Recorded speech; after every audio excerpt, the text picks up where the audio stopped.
जी हृदय मंदिरी त्यांची सरली रजार झाला सफळ व्यापार हरी आला हाता मग कैसी भय चिंता त्यांची सरली रजार झाला सफळ व्यापार तुका म्हणे हरी काही उरोने देऊरी त्यांची सरली रजार झाला सफळ व्यापार विठ्ठल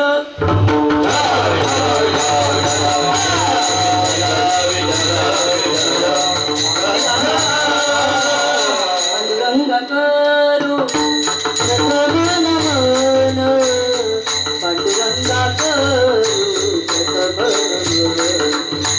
पांडुरंगा करू प्रथम नमन पांडुरंगा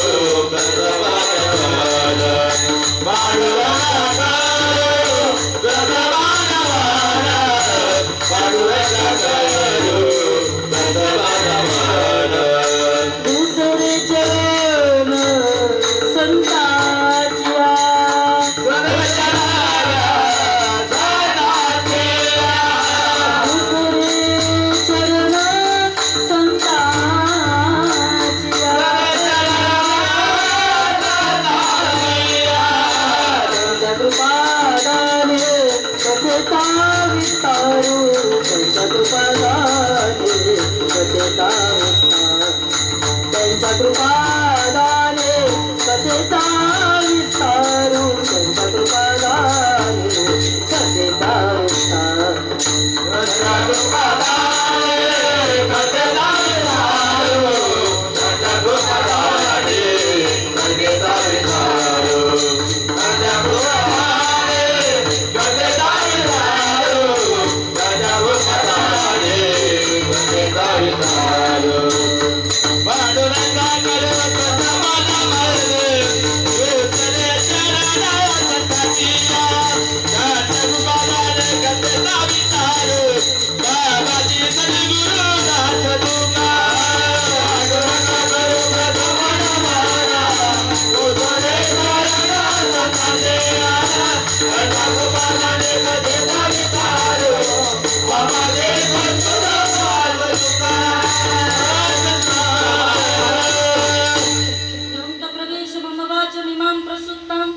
संजीव युक्त किल शक्तिधर स्वधामना अन्यावृषस्तचरण श्रवणत्वगादीन प्राणानां भगवते पुरुषाय तुभ्यं समचरण सरोजं सान्द्रनीलाभुताभ जगाननिहितपाणि मण्डना मण्डनानां तरुण तुलसी माला कंधरं कणजनेत्रं सदयदवलहासं विठ्ठलं चिंतयामि जयांचे केलिया स्मरण होय सकळ विद्यांचे अधिकरण तेचे बंधू श्री चरण श्री गुरूंचे ते नमस्कारोनी आता ओम नमो ज्ञानेश्वर करुणाकरा दयाळ तुमचा अनुग्रह लादलो पावन झालो चराचरी मी काळा कुसरी काहीच नेने बोलतो वचने अति भाविक एका जनार्दनी तुमचा दास त्याची आस पुरवावी मस्तके पायावरिया वार करी संताच्या वार करी संताच्या वार करी संताच्या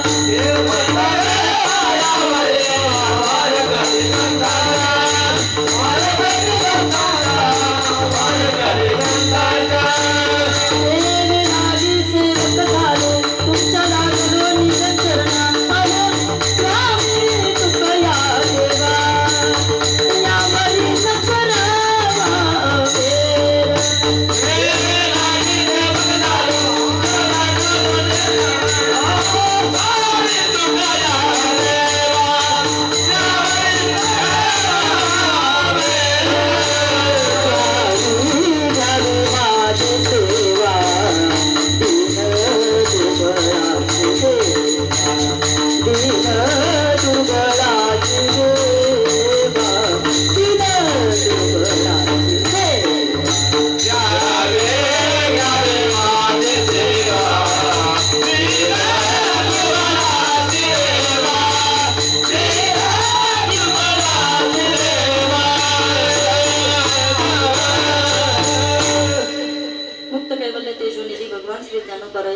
श्री संत तुकोबाराय.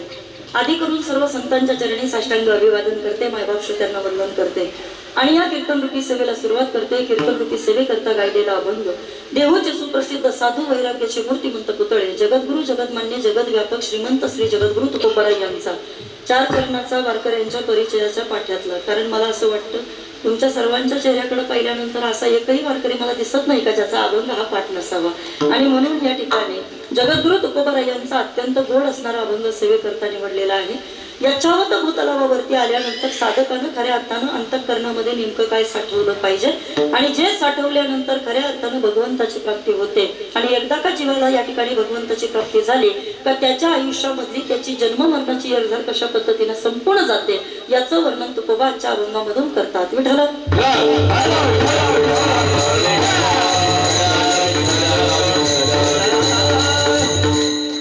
कैलासवासी सरस्वती श्रीपद पाटील यांच्या 5व्या पुण्यस्मरणाच्या निमित्तानं या ठिकाणी पाटील परिवाराचे आत्कृष्ट नातेवाईक मित्र परिवार सगळे सोयरे त्यांचे असणारे नातलग या ठिकाणी इथं खऱ्या अर्थानं जमलेले आहे. वास्तविक पाहता हा फार लांबचा प्रवास, यावं का नाही असं फार टेन्शन आलं होतं. कारण आता सध्या मुंबईमध्ये न राहिल्यामुळं आणि मी आता पुण्याला गेल्यामुळं बरेच कार्यक्रम इकडचे नको वाटतात. पण या ठिकाणी आमच्याच दिंडीमधल्या या ठिकाणी आमच्या नानांचा आमच्या मामांचा फार आग्रह झाला की ताई एवढी सेवा घ्या एवढी सेवा घ्या एवढी सेवा घ्या. आणि म्हणून या ठिकाणी मामांच्या विनंतीला मान देऊन आणि या पाटील परिवाराच्या विनंतीला मान देऊन आज इथं येण्याचा योग प्राप्त झाला. अर्थात मी इथं येणं हे काही विशेष नाही, त्याच्या मागचं कारणही आहे. तुकोबाराय सांगतात का ज्या घरामध्ये या ठिकाणी 6 हरिभक्त परायण मंडळी आहेत, कळलं तुम्हाला, त्यांची असणारी या ठिकाणी 4 मुलं असतील, त्यांच्या असणाऱ्या 4 मुली असतील, त्यामध्ये या ठिकाणी सगळ्यांच्या नावापुढे हरिभक्त परायण असं लिहिलेलं आहे. आणि जर अशा परिवारामध्ये माझ्यासारख्या या ठिकाणी पामराला जर तुम्ही आमंत्रित करताय तर मला तरी असं वाटतं गाथ्यानुसार बोलायचं झालं तर तरी माझ्या दैवा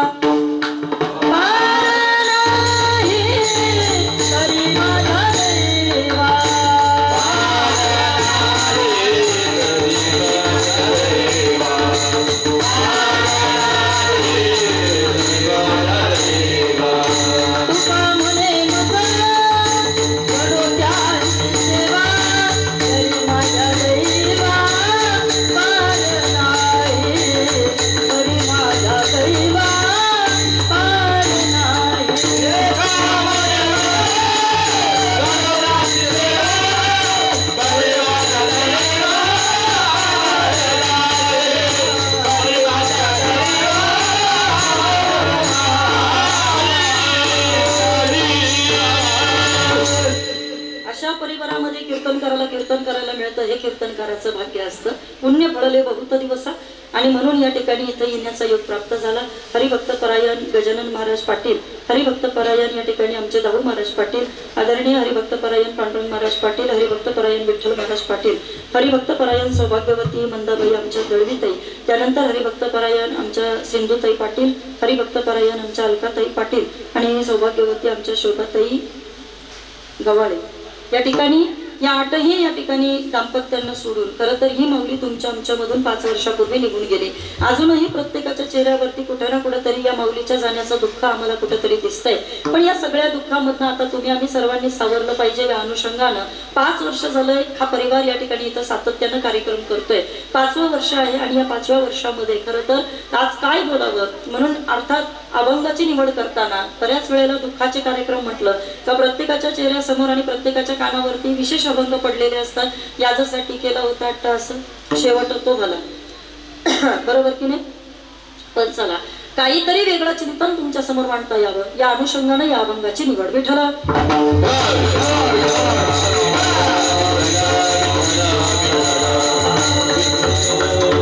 एका साधकाला तुकोबारायांना प्रश्न विचारला. तुकोबाराया आयुष्यभर या ठिकाणी काही माणसं केवळ आणि केवळ पैशाच्या मागे पळतात, काही माणसं या ठिकाणी माणसं कमवण्याच्या मागे पळतात, पण काही लोक या ठिकाणी परमात्म्याचं अनन्य भावानं चिंतन करतात. आता इकडे पहा, 3 वर्ग समाजामध्ये आपल्याला पाहायला मिळतात. एक वर्ग आहे जो केवळ आणि केवळ संसार करतो, दुसरा वर्ग आहे जो केवळ आणि केवळ लौकिकाच्या मागे पळतो, पण समाजामध्ये मात्र एक तिसरा वर्ग आहे का जो या ठिकाणी परमात्म्याच्या प्राप्तीकरता प्रयत्न करतो. आजचा अभंग हा तिसऱ्या वर्गाकरता आहे. कस काय बरं ताई? ऐका. आयुष्यभर ज्यानं या ठिकाणी प्रपंच गोळा केला त्याचं जीवनामध्ये काय झालं, आयुष्यभर ज्यानं माणसं कमवली त्याचं जीवनामध्ये काय झालं, आणि आयुष्यात ज्यानं भगवंताला मिळवलं त्याच्या जीवनामध्ये काय झालं, याचं उत्तर अभंगातून आपल्याला शोधायचंय. विठ्ठल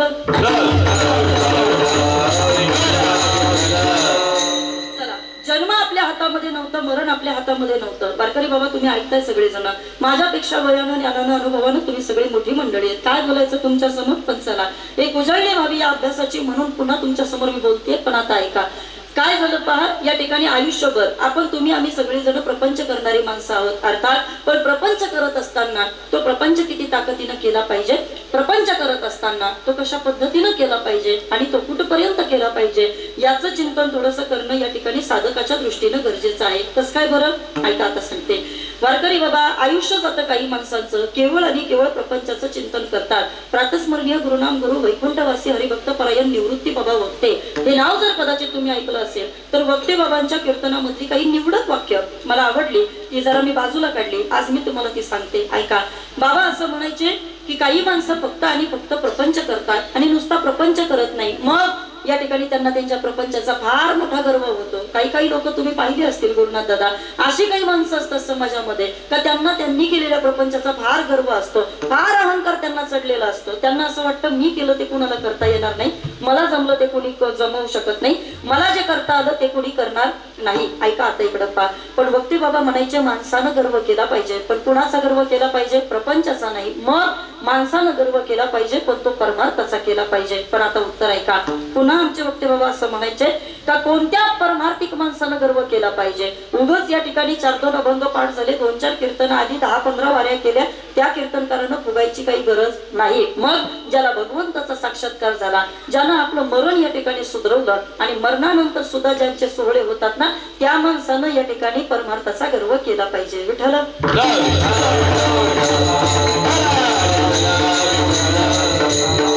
प्रमाण प्रत्येकाचं पाठ आहे. मला जास्त प्रमाणांवरती आता इतका भर द्यायचा नाहीये, पण आता इकडं पहा कारण यांच्या वाटेला मोजकी छान छान प्रमाण मला द्यायचे आहे.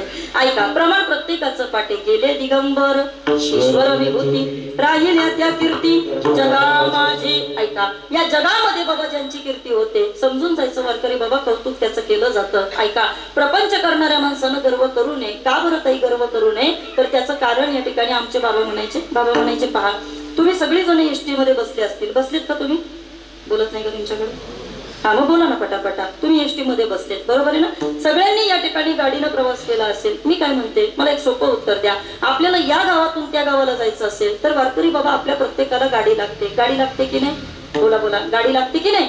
ऐका. बाबा म्हणायचे गाडी लागते तरी गाडी लागते, हे कळलं पाहिजे. ऐका. प्रपंच करतो ही फार मोठी गोष्ट आहे का? अजिबात नाही. ती आपल्याला करावीच लागते आणि म्हणून तुम्ही आम्ही ती सगळेजण करत असतो. त्याचं कौतुक आपण सर्वांनी काय करायचं बरं. जितका प्रपंच तुम्ही गोळा करताय तो खरंच आपल्या फायद्याचा आहे का याचंही चिंतन तुम्ही आम्ही सर्वांनी केलं पाहिजे. मला काय म्हणायचंय पहा. कल्पना करा आपल्या बँकेमध्ये आपल्या नावावरती 1 कोटी रुपये, किती म्हणजे नसतील तरी हो म्हणायला काय हरकत आहे कीर्तनामध्ये? हा किती? जोरात बोला. मी किती पैसे वाढवू शकते, फक्त तुम्ही तोंड बारीक करू नका. ऐका. कीर्तनामध्ये आकडा किती मोठा करता येतो, पण आता सध्या 1 कोटी बस झाला. मला काय म्हणायचंय 1 कोटी रुपये आपल्या बँकेमध्ये आहेत. पण आता मला सांगा यम असा दरवाजा माझ्या समोर असा वाजवायला आला तर माझ्या खात्यावरच्या 1 कोटी रुपयाचा मला काही उपयोग आहे का बाबा? बोला काहीच उपयोग नाही. कस काय बरं ताई असं सांगताय तुम्ही? ऐका सांगते तुम्हाला.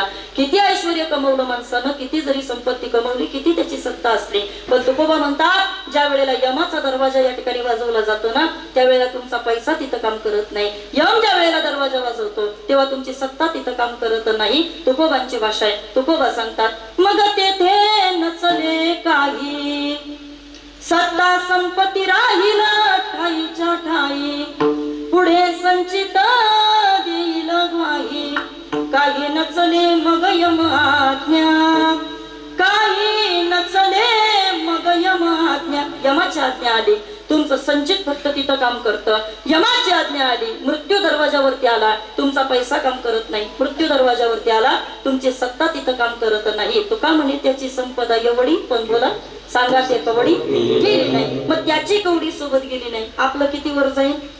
बोला ना पटकन पारकरी बाबा, आपलं तरी काय वर जाणार आहे? काही वर जाणार नाही. कीर्तनकार म्हणतात माणूस येताना मोकळ्या हाताने आला आणि जाताना मोकळ्या हाताने आला. तुमच्याकडे म्हणतात का असं? बोला ना बाबा, बोलतात. मला नाही पटत आहे, मी थोडी आगाऊ कीर्तनकार आहे, सगळ्यांना माहिती मी किती आगाऊ येते. पण आता ऐका रमेश दादा, मला का पटत नाही त्याचं उत्तर मी तुम्हाला सांगते. कोण म्हणतं आपण मोकळ्या हाताने आलो? वारकरी? नाही नाही नाही. मग पूर्वजन्मी पाप केले ते बघू इष्टा दिले, आगा कर्मी जे उरावे ते सुख दुःख फळा यावे, मग ते भोगावया यावे, देहा एक जन्म घेणे लागे वासनेच्या संगे. मग जर वासनेमुळे आपण आलो, पापामुळे आलो, कर्मामुळे आपण आलो, तर मला सांगा आपण मोकळ्या हाताने आलो का? नाही नाही नाही. बरं ठीक आहे, कोण म्हणतो ताई आपण आता मोकळ्या हाताने जाणार आहे? आपण मोकळ्या हाताने सुद्धा जात नाही दादा. का बरं? आपण केलेलं जे कर्म असतं ना, त्या कर्माची पावती आपण सोबत नेत असतो. आपण मोकळ्या हाताने जात नाही, आणि ती पावती चांगली असावी याच्याकरता कीर्तन आहे. विठ्ठल चला, जाणं तर प्रत्येकाला आहे दादा. ज्या दिवशी यम आपल्याकडे येणार आहे त्या दिवशी आपल्याला सुद्धा जावं लागणार आहे. आएगा नोटीस जमानत ना होगी, पल्ले में कुछ भी अमानत ना होगी, होकर का कैदी तुझे चलना पड़ेगा, काया कुटी खाली करना पड़ेगा, बाड़े के भवन को क्या तू सवारे, जिस दिन तुझे घर का मालिक बुलावे उसका किराया तो भरना पड़ेगा, काया कुटी खाली करना पडेगा. ज्या दिवशी त्याचं बोलावणं येणार त्या दिवशी तुम्ही आम्ही सुद्धा जाणार आहे. मी तर म्हणते पहा, भाग्य असेल बाबा या ठिकाणी आमच्या या माऊलीचं 5 वर्ष झालं तरी मुलं त्यांच्याकरता कार्यक्रम करतात. ते बसलेल्यांनी मला सांगा, आपली मुलं आपला 10वा घालतील याची तरी गॅरंटी आहे का? म्हणजे तुमच्या इकडचं माहित नाही मला, कदाचित वारकरी संप्रदाय आहे, लोक चांगले असतील, कदाचित करतील बघा. पण जमाना आता बदलत चाललेला आहे, लोक आता बदलत चाललेली आहे. पूर्वीसारखा काळ आता राहिलेला नाही, आणि मग या सगळ्या गोष्टींमध्ये माणसाचं आयुष्य कमी झालं. अल्प आयुष्य मानव देह शतगणिले ते अर्धरात्र खाय, मध्ये बालत्व पिढा रोग क्षय, काय भजनासी मुरले ते पाहेगा. टपाटप्पा माणसं आपल्यामधनं जाऊ लागली. ज्ञानोबा म्हणतात, अरे तुम्ही याला किती प्रयत्न करा पण याला जपता येत नाही. का बरं दादा? ऐका इकडं पा. 3 प्रकारचे नाश देहाला सांगितले जातात. पहिला नाश आहे त्याला स्वभाव नाश म्हटलं जातं, दुसरा नाश आहे त्याला आश्रय नाश म्हटलं जातं, आणि तिसरा नाश आहे त्याला परतनाश असं म्हटलं जातं. प्रत्येकाला माहितीये, अमुक अमुक गाडीनं या ठिकाणी अमुक अमुक माणसाला धडक दिली आणि आमचा माणूस जागेवरती गेला. अशा बातम्या बाबा आपण ऐकतो, रोज ऐकतो की नाही? मग आता ऐका, माणसाची इच्छा नव्हती जाण्याची, पण एखाद्या परक्या गोष्टीकडनं या ठिकाणी आक्रमण झालं आणि आपला व्यक्ती जागेवरती गेला, याला परतनाश असं म्हटलं जातं. चला पुढे. एक आहे बाबा आश्रय नाश. भिंतीवरती चित्र काढलं, भिंत कोसळली, चित्र दिसणार आहे का? बोला बोला, नाही दिसणार ना. मग तसं ज्ञानोबा या आपल्याला सांगतात, जोपर्यंत श्वास नावाची भिंत आतमध्ये या ठिकाणी काम करते ना, तोपर्यंत चालणारं फिरणारं चित्र आपण या ठिकाणी पाहतोय. एकदा आपला श्वास थांबला का हे फिरणारं सुद्धा भिंत या ठिकाणी कोसळणार आहे.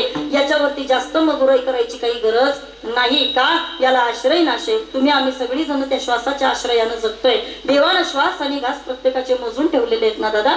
जेवढे श्वास त्यानं दिले तेवढे जगायला मिळणारे, जेवढे घास आपल्या पदरात आहे तेवढे आपल्याला खायला मिळणारे. मग आता ऐका, श्वास आणि घास आपले ठरलेले आहेत. मग ताई आमच्या हातात तरी काय? आपल्या हातात काहीच नाही. चला सांगते तुम्हाला, आपण तसं नाही मेलो, आश्रयाला नाही मेलो, तरी सुद्धा ज्ञानोबा म्हणतात याला स्वभाव नाश आहे. कसं काय बरं? ज्ञानोबांनी आपल्याला सांगितलं, आणि शरीर जात आगवे हे नाशिवंत स्वभावे, म्हणून तू अजून जावे पंडू कुमरा देहाची या गावालिया, जन्म मृत्यूची या सोहळिया, ना म्हणून ये धनंजया, जिया परी किंबहुना पांडवा, हांगीचा मृत्यू नित्य नवा, न देखे जो मावा विषयांची या. ज्ञानोबांनी सांगितलं, जुनं वस्त्र टाकून दिलं, नवीन परिधान केलं, जैसे जीर्ण वस्त्र सांडीजे तो नूतन वेडीजे, मग देहांतरा ते स्वीकारीजे चैतन्य नाते. किती प्रयत्न करा पण एक ना एक दिवस असा येणार आहे की देह जाईल जाईल यासी काळोबा खाईल, देह जाईल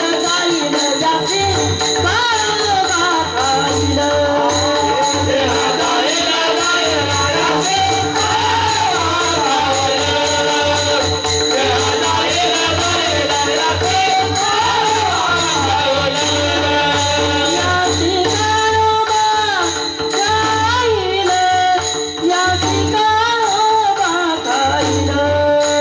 देह जाईल जाईल यासी काळोबा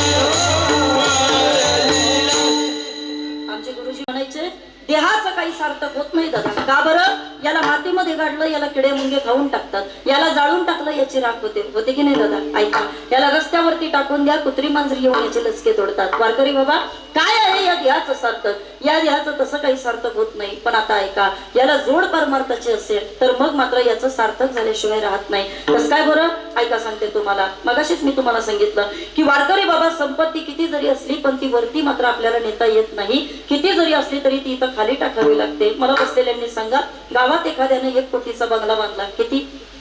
1 कोटीचा. तुम्ही म्हणाल ताई 1 कोटी लय लक्ष आहे तुमचं बरं का? हा, चला, आकडा बोलायला पण बरं वाटतं, ऐकायला बरं वाटतं. लोक जरा लगेच कान टुकारतात ना. इकडे पाहता, गावात एखाद्यानं 1 कोटीचा बंगला बांधला. आता मला बसलेल्यांनी सांगा, त्याच्या कोटीच्या बंगल्याचा गावाला काही फायदा? तिच्या हातून पकडतो तरी जाऊन बोला की पटापटा तुम्ही सगळे. हा, त्याच्या कोटीच्या बंगल्याचा गावाला काही फायदा आहे का? काहीच नाही. ऐका इकडं पा, त्यानं बांधलेल्या कोटीच्या बंगल्याचा त्याच्या नातेवाईकांना तरी काही फायदा आहे का? काहीच नाही. मग फायदा झाला तो त्याच्या घरच्यांना आणि त्याचा त्याला. बरोबर ना वारकरी बाबा? आता मला काय म्हणायचंय पा, त्याच्या कोटभर रुपयाचा बंगला जो त्यानं इतक्या कष्टानं उभा केला, जो त्यानं एवढ्या या ठिकाणी काबाड कष्टानं बनवला, बसलेल्या प्रत्येकानं उत्तर द्या आणि सांगा, त्याच्या कोटभर रुपयाचा बंगला तो वर नेऊ शकतो का? नाही देऊ शकत. बरोबर ना? कारण का? तो तुमच्या प्रपंचाचा भाग आहे. तुम्ही किती कमवते तुम्हाला इथं टाकावं लागणार आहे. पण वैकुंठवासी प्रातस्मरणीय गुरुनाम गुरु जगन्नाथ अण्णा पवार अण्णा असं म्हणायचे, याला जोड या ठिकाणी परमार्थाची असेल तर मग मात्र तुम्ही कोटीचा बंगला सुद्धा वर नेऊ शकता. कस काय बरं? साधकांना अण्णांना विचारला, अण्णा कस काय बरं कोटीचा बंगला वर नेता येईल? अण्णा म्हटले, नेता येतो ना. ऐका आता इकडं पा, कल्पना करा, तुमच्या या ठिकाणी कोटभर रुपयाच्या बंगल्यामध्ये तुम्ही अशी टेरेसवरती उभे आहात आणि टेरेसवरती तुम्ही उभे असताना कडक उन्हाळ्याचे दिवस चालले आणि या कडक उन्हाळ्याच्या दिवसामध्ये मावशी तुम्हाला एक मुलगा या ठिकाणी रस्त्याने जाताना दिसला. कल्पना करा, त्याच्या पायामध्ये चप्पल नाही, तो शाळेकडे पोरगा जायला निघालाय आणि शाळेकडे जात असताना त्याची कपडे 4 ठिकाणी फाटलेले आहेत. त्याच्या पाठीवरती दप्तर आहे पण ते दप्तर सुद्धा या ठिकाणी 2-4 ठिकाणी फाटलेलं आहे. ऐका, तुमच्या कोटभर रुपयाचा बंगला तसा तुम्हाला वर नेता येत नाही. पण रस्त्यानं चालणारे त्या गरीब पोराला 100 रुपयाचं या ठिकाणी नुसते आपण चप्पल घेतली, 200 रुपयाचं एखादा शर्ट घेतलं, 200 रुपयाची एखादी या ठिकाणी बॅग घेतली. ऐकताय ना तुम्ही सगळेजण? ऐकताय ना? ऐका, तसा तुमचा कोटभर रुपयाचा बंगला तुम्ही वर नेऊ शकत नाही. पण एखाद्या गरीब लेकराला त्या कडक उन्हाळ्यामधनं वाचवत असताना त्याच्यावरती केलेला 500 रुपयाचा खर्च वैकुंठामध्ये कोटभर रुपयाचं पुण्य दिल्याशिवाय राहत नाही. ही परमार्थाची ताकद आहे. तुम्हाला काही गोष्टी या ठिकाणी आता फक्त घेऊन जायच्या दादा. तसा तुमचा प्रपंच काहीच कामाचा नाही, काहीच कामाचा नाही. अहो प्रपंच काय आपला, तसा हा देह सुद्धा काही कामाचा नाही. मी सांगेल तुम्हाला, शरीर दुःखाचे कोठार, शरीर रोगाचे भांडार, शरीर दुर्गंधीचे थार, नाही अपवित्र शरीराचे. काय किंमत आहे बाबा या शरीराला? तरी काहीच किंमत नाही. अण्णांचं वाक्य म्हणून सांगते, लहान तोंडी मोठा घास घेते. अण्णा म्हणायचे, अरे आपल्या इंद्रियांमध्ये सगळ्यात हलकट अवयव जर कुठला असेल ना तर ते आपले पाय. बघा बरं का, अण्णांना विचारलं, अण्णा काय हो तुम्ही पायाला हलकट म्हणता, काय केलं पायाला? अण्णा म्हणायचे, मग त्याला चांगलं का म्हणायचं? 10 गाव फिरत असतं ते नाही कळलं तुम्हाला? त्याला चांगलं का म्हणायचं? बरं ऐका, पायाला तशी किंमत नाही पण तरी सुद्धा परमार्थात किंमत आहे. जवळ हे सकळ सिद्ध आहे, हात चालावया पाहे तव तू आपले स्वहित पाहे, तीर्थयात्रे जाय चुकू नको. जर तुमचे पाय तीर्थयात्रेकडे चालले मग तुमच्या पायांना किंमत आहे. बरं बाकीचं जाऊ दे, तुमच्या पायामध्ये जी चप्पल तुम्ही घालता त्या चपलेला तशी काय किंमत आहे? वारकरी बाबा काय किंमत आहे मला सांगा? गावात एखाद्यानं 20,000ची चप्पल आणली. किती? आपल्या तरुण वर्गातल्या एका पोरानं 20,000ची चप्पल आणली. आता मला बसलेल्यांनी सांगा, 20,000ची चप्पल घालून तुमच्याच गावातलं तुमचंच लेकरू गावातून चौकामध्ये, चौकातून वरच्या आळीकडे, वरच्या आळीतून परत खालच्या आळीकडे, परत खालच्या आळीतून मंदिराकडे, अशा त्याला 20 चक्रा गावाला मारल्या. पायात किती रुपयाची चप्पल आहे? चांगला ऐकताय तुम्ही? सगळ्या बसलेल्यांनी उत्तर द्या. तुमच्यापैकी किती जण त्याच्या पाया पडतील? जरा हात वर करा बरं. का हो? 20,000ची चप्पल पाया, ते पाया पडायला काही हरकत आहे का? नाही नाही नाही नाही. ऐका इकडं पा, तुम्ही काय म्हणाल, ताई असू दे ना 20,000ची, लाखाची असली तरी आम्ही काय पाया पडू का? म्हणणार की नाही? बोला पटकन. किती रुपयाची चप्पल असू दे, माणूस त्याच्या पाया पडतं का? नाही पडत. अजून सोपं बोलते, तुम्हाला बाजार कुठला जवळ आहे? हा, गावातच आहे का? बरं ठीक आहे, चला पटकन याल तुम्ही नाही का बाजारातून. ऐका इकडं पा, आपल्याच गावामधनं या ठिकाणी आपण बाजारामध्ये गेलो आणि बाजारातून तुम्ही भल्या अशा 2 पिशव्या भरून आणल्या. बसलेल्यांनी उत्तर द्या आणि पटकन सांगा. तुम्ही हातामध्ये आणलेल्या पिशव्या तुम्ही घरामध्ये नेता की नाही? डोक्यातली टोपी घरात नेता, अंगावरचे कपडे घरात नेता, डोळ्यावरचा चष्मा बोला ना पटापट घरात नेता, खिशातलं पाकिट घरात नेता. बाबा खिशातली डायरी घरात नेता. हातातलं घड्याळ घरात नेता. हातामधला या ठिकाणी मोबाईल घरामध्ये नेता. आणि पायातली चप्पल पायातली चप्पल पायातली चप्पल हे मला 3 वेळा विचारावं लागलं, कारण बऱ्याच जणींच्या चपला आता किचन पर्यंत जायला लागले. हा, हे तुम्हाला कळलं पाहिजे. नाही तर तुम्हाला काय वाटतं मला काही कळत नाही का? ऐका इकडं. आता इकडं खेड्याकडे नसेल पण शहराकडे फारच लोक बाबा विचित्र झाली. ऐका, पायातली चप्पल लोक बाहेर काढतात. का बरं बाहेर काढतात? सोपय काही. ज्ञानोबांनी आम्हाला सांगितलं, पायाची वाहन पायी बरी. अहो पायातली चप्पल आहे, तिला पायातच ठेवली पाहिजे. लाख रुपयाची चप्पल असली त्याच्या कोणी पाया पडतं का? त्याच्या कोणी पाया पडू शकत नाही. पण आता वारकरी बाबा उत्तर आहे का?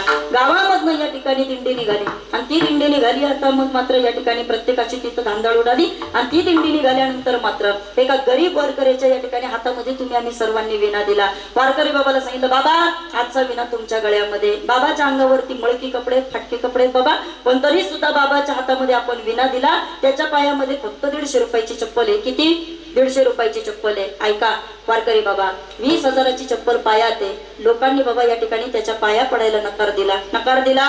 लोक म्हणले, ताई असू दे 20,000ची चप्पल, आम्ही त्याच्या पाया पडणार नाही. 20,000ची चप्पल पायात, लोक त्याच्या पाया पडत नाही. 150 रुपयाची चप्पल पायात आहे, पण त्याला जोड परमार्थाची. लोक पाया पडल्याशिवाय राहत नाही. ही परमार्थाची ताकद आहे. काही गोष्टी तुम्हाला फक्त या ठिकाणी मला सांगायच्या की जर तुमचा प्रपंच या ठिकाणी तसा कामाला येत नाही, पण जर त्याच्याबरोबर या ठिकाणी परमार्थ असेल ना, तर मग मात्र तुमचा परमार्थ सुद्धा शेवटाला जातो. धरण आहे ना तुमच्याकडे? धरण आहे. धरणाला भिंत असते का बाबा? आहे ना. भिंतीला दरवाजे आहे. भिंत कशाला? पाणी अडवायला. आणि दरवाजे पाणी, बोला की पटापटा. दरवाजे पाणी आणि भिंत पाणी अडवायला. सगळ्या बीड घरच्या लोकांनी उत्तर द्या. जर तुम्ही या ठिकाणी धरणाला भिंत बांधली कशा करता? पाणी अडवण्याकरता. मग जर तुम्ही पाणी अडवलं मग त्याला तुम्ही दरवाजे केले कशाला?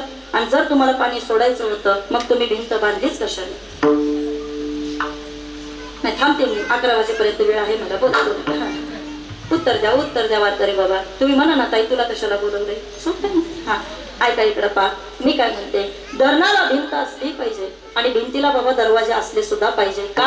पाणी अडवलं सुद्धा गेलं पाहिजे आणि वेळ प्रसंगी पाणी सोडताही आलं पाहिजे. ऐका, प्रपंचामध्ये या ठिकाणी तुम्हाला आम्हाला बाबा धन दौलत ऐश्वर्य लौकिक वैभव हे सगळं बाबा साठवता सुद्धा आलं पाहिजे. हे सगळ्याची भिंत या ठिकाणी तुम्ही चारही बाजूनी उभी करा, पण आमचे संत सांगतात त्याला मात्र या ठिकाणी दान नावाचे दरवाजे सुद्धा देता आले पाहिजे, तरच तुमच्या भिंतीला बाबा अर्थ आहे, तर तुमच्या या ठिकाणी धरणाला अर्थ आहे. जर तिथं दान नसेल, म्हणून संत आपल्याला सांगतात ना, तुम्ही काहीतरी दान पुण्य करा गा, राम राम त्याला तुम्हाला दान करता आलं पाहिजे, तर तुमच्या जीवनामध्ये काहीतरी उपयोग आहे. नाही कळलं तुम्हाला? सोपं सांगते, इकडं पहा. मधमाशी काय करते हो? मधमाशी आयुष्यभर बाबा या ठिकाणी मध गोळा करते. सगळ्या इथं बसलेल्या लोकांनी मला सांगा, मधीच्या ठिकाणी किंवा मधमाशीच्या ठिकाणी जर तुम्ही मध काढण्याकरता गेले, ती काय म्हणते? या या या आणि न्या न्या न्या असं म्हणते का? बोला की वारकरी बाबा, काय म्हणते ती? या म्हणते का? न्या म्हणते का? नाही नाही नाही. तुम्ही जर तिच्या मधीपाशी जर गेलात ना, कडकडून चावा घेते तुम्हाला ती, बरोबर की नाही? चावते, अशी तशी नाही चावतात. त्यातल्या त्यात आगे मोळाची असली ना, झालंच. इकडं पा सगळे जण आयुष्यभर बाबा ती मधमाशी ती मध गोळा करते. वेडी आहे बाबा ती मधमाशी. जर स्वतःही मध खात नाही आणि ती दुसऱ्याला सुद्धा ती खाऊ देत नाही, मग एक दिवशी एक जण असा येतो, असा तसा नाही येत, मग अशा हातामध्ये आगच घेऊन येतो. नाही कळलं तुम्हाला?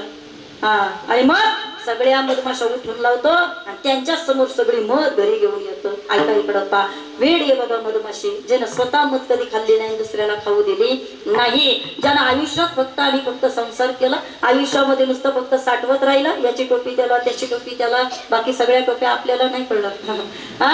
आयुष्यभर बाबा नुसतं साठवत राहिला, काहीच करता नाही आलं त्याला. तुकोबा म्हणतात काही उपयोग होत नाही. एक दिवशी यम असा आगीचा असा गोळाच घेऊन येतो आणि म्हणतो, चल काही केलं नाही, तू दान केलं नाही, कधी सत्याला पावती नाही, इकडं कुठं देणगी नाही, कधी एखादा कार्यक्रम दारत नाही, कधी घरामध्ये टाळ वाजले नाही, कधी काही झालं नाही, अर्थच नाही म्हणे जीवनाला. मग काय, एखादा अटॅक घरात आला, संपला बाबा या ठिकाणी खेळ. विठ्ठल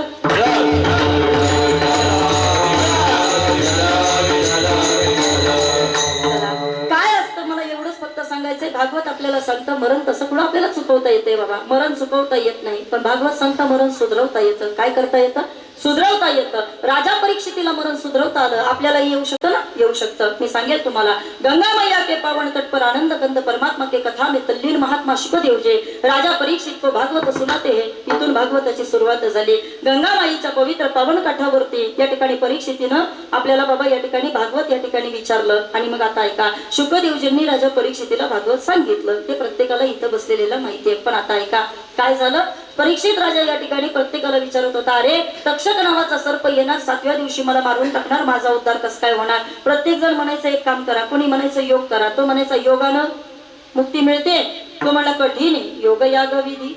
अरे अरे अरे नको म्हटलं, योग नाही करायचं. मग काय करायचं? एक काम करा. कुणीतरी म्हटलं एक काम करा, परीक्षित तुम्ही जप करा. जप जप कळलं तुम्हाला? जप. हा, परीक्षित राजा तुम्ही जप करा. तो म्हटला जपानं मुक्ती मिळते का? ते म्हणले तेही कठीण आहे, जप तप कर. मग त्याच्यामध्ये सुद्धा भाव असला तर बरं आहे, नाहीतर ते केलेलं जप सुद्धा कठीण आहे. आणि मग परीक्षितीने सांगितलं, अरे बिरड्या, माझ्या डोळ्यासमोर मरण आहे आणि तुम्ही मला जप करायला लावताय. मला बसलेल्या लोकांनी सांगा, ज्याच्या डोळ्यासमोर मृत्यू दिसतोय तो जप करेल का? तो आपल्याला गप करेल. विठ्ठल कसा काय जप होणार आहे बाबा? असा जप होत नाही. मग आता इकडं पहा, जपानं मुक्ती मिळू शकत नाही, योगानं मुक्ती मिळू शकत नाही, काय केलं पाहिजे? आणि मग कुणीतरी सांगितलं, याचं उत्तर तुम्ही आता तिकडे जाऊन विचारा. शुकदेवजींकडे आल्यानंतर परीक्षितीने प्रश्न विचारला. परीक्षित राजा म्हणतोय, शुकदेवजी सांगा, 7व्या दिवशी मरणारे काय केलं पाहिजे? कायमी उद्धार पावेन, काय कृपा करील नारायण, ऐसे तुम्ही सांगा संत जन, करा समाधान चित्त माझे, माझं समाधान करा. परीक्षित म्हणतात ते. पण आता उत्तर आहे का? असं म्हणतात. शुकदेवजी हसले आणि हसल्यानंतर मात्र या ठिकाणी परीक्षित राजाला वाईट वाटलं. परीक्षित म्हणते, शुकदेवजी मी माझं मरण तुम्हाला सांगायला आलो.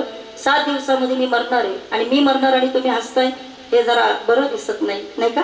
म्हणजे असं कसं काय म्हटले? अहो मी मरणार आहे आणि तुम्ही हसताय एखाद्याच्या मरणावरती. बरं बाकीचं जाऊ देव, लोक रडायला लागल्यानंतर इतकं वाईट वाटत नाही, पण लोक हसायला लागल्यानंतर जास्त वाईट वाटतं. का बरं? तुम्ही पहा, एखाद्या समोर आपलं दुःख सांगा, तो जर रडत असेल आपलं दुःख ऐकून, मग आपल्याला जास्त वाईट वाटत नाही. पण आपल्या दुःखावरती समोरचा हसू लागला, सगळ्या बसलेल्यांनी सांगा, वाईट वाटतं की नाही? बोला बोला, वाईट वाटतं की नाही? परीक्षित राजा म्हणतोय, शुकदेवजी मी मरणार आहे, तुम्ही हसताय, याच्या मागचं कारण काय? शुकदेवजी म्हटले, वेडाय परीक्षित, तुला कळलं नाही? आई, अरे मोठी माणसं ही विचारानं हसत असतात. मोठ्या माणसांच्या या ठिकाणी हसण्यामध्ये सुद्धा गांभीर्य आहे, नाहीतर मूर्खांच्या रडण्यात सुद्धा गांभीर्य नाही रे. तुला कळत कसं नाही? म्हटले, अरे 7व्या दिवशी तू मरणार आहे, याच्यामध्ये काही नवले. अरे 7 दिवसामध्ये तर ही सगळीच मरणार आहेत.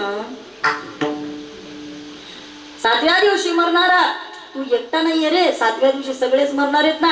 7 दिवसामध्ये वारकरी बाबा आपला सुद्धा कुठेतरी नंबर लागणार आहे, बरोबर की नाही? नाही सोमवार तर मंगळवार, नाही मंगळवार तर, नाही बुधवार तर, नाही गुरुवार तर, नाही शुक्रवार तर, नाही शनिवार तर, का तुमच्याकडे सुट्टी असते रविवारची?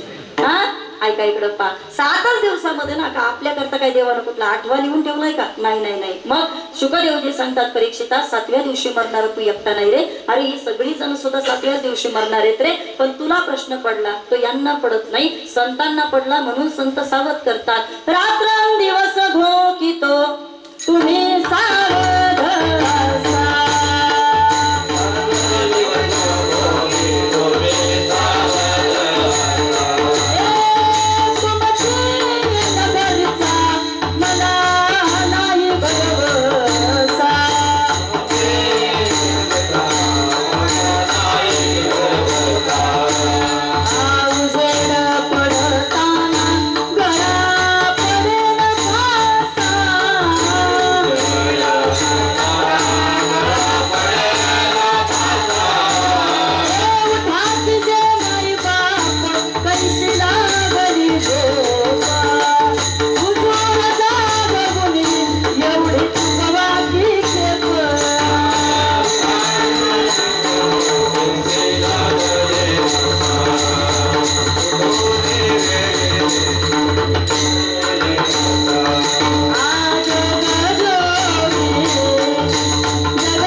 परत एक प्रमाण, परत जागा, त्यापेक्षा एकदाच जागा.